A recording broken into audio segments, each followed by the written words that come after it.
And we kick off with community news. Diabetes is a growing health concern nationwide, but here in the Bronx, the impact especially profound. Recent reports show the Bronx has the highest rate of diagnosed diabetes among New York City's 5 boroughs, with 12% of adults affected, which is significantly higher than the city's average of 10.5%. Now, in response to this alarming statistic, the New York City Diabetes Committee recently organized the Wellness Fair, hoping to raise awareness about diabetes. Our BronxNet reporter, Nova Bajamonte, has a story. The New York City Diabetes Committee, along with Velasquez Consulting, plans to host its Diabetes Wellness Fair several times a year. The recent event invited the community to get complimentary screenings and to gain awareness about the disease. I'm very excited to have all of these organizations here today to share their information with their services and programs to the community that's very much in need, the Bronx. Well, it's our third year participating at the Diabetes Festival. I think it's a great awareness and educational event, and Emblem Health is very happy to be here, bringing always like screenings and information sessions. Last year we did podiatrists. This year we are doing retinopathy. So we always bring a doctor to talk about really important issues, health issues for diabetic people, and also bringing awareness to the younger population. So we don't have more, we can fight against this horrible disease. Diabetes is really important to diagnose and treat. For women's health in particular, PCOS and gestational diabetes is really important in the older population. Type 2 diabetes, it affects cardiology patients, it affects podiatry patients. And like I said, we have 26 specialties at Essen, and diabetes goes across all of those specialties. The informative event provided locals with vital information regarding diabetes prevention and symptoms that they could share with loved ones.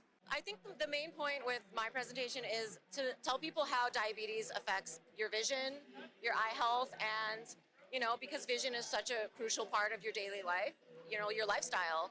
And I think a lot of people don't realize that the longer that you have diabetes, the more likely you are to get complications in the eye and, to get your eyes checked every year, because the sooner we can detect any problems, the sooner we can get you on track for better prognosis. About awareness of diabetes. My son is 9 years old and he's pre-diabetic, and I would like to get all the information I can use to help him, both in my family too, because you never know who has it, and if I didn't go get my son checked, I would have never known.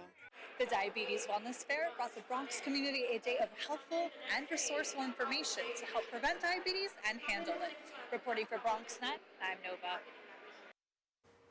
And thank you, Nova. In other news, New Settlements held a panel to inform the Bronxites about the New York State budget, and more particularly, how it will be used to help the aid of communities right here in the borough. Our BronxNet reporter, William Longo, brings us the story. New Settlements hosts a panel with Assemblymember Landon Days, State Senator Luis R. Sepulveda, and the Homeland Security Commissioner to inform the Bronx community about New York State's budget and its impact on local aid. In this community, we're looking for several things that are very important: housing, education, and health, public protection. Assemblymember Landon Days highlights the need for support within the youth of the Bronx, as well as the need for the community to work together to help improve life here in the Bronx. Especially these young kids. Those answers they gave about the cell phone ban and their concerns about it was brilliant. And now they want to work with me and try to figure out a solution. That's what we need, solution-oriented ideas. Community members share his sentiments, emphasizing the need for spaces for the youth of the Bronx to engage with their community and want to see part of the money received from the state go towards more support for the children and young people in their community. For our youth to do things like youth programs, bring the programs inside the armory. We should not have to go out of our neighborhood for any services. These services should be accessed in our neighborhood. With many issues being brought forth to the Assemblymember, State Senator, and Homeland Security Commissioner, it is essential for panels such as this one for residents of the Bronx to come together and have their voices heard.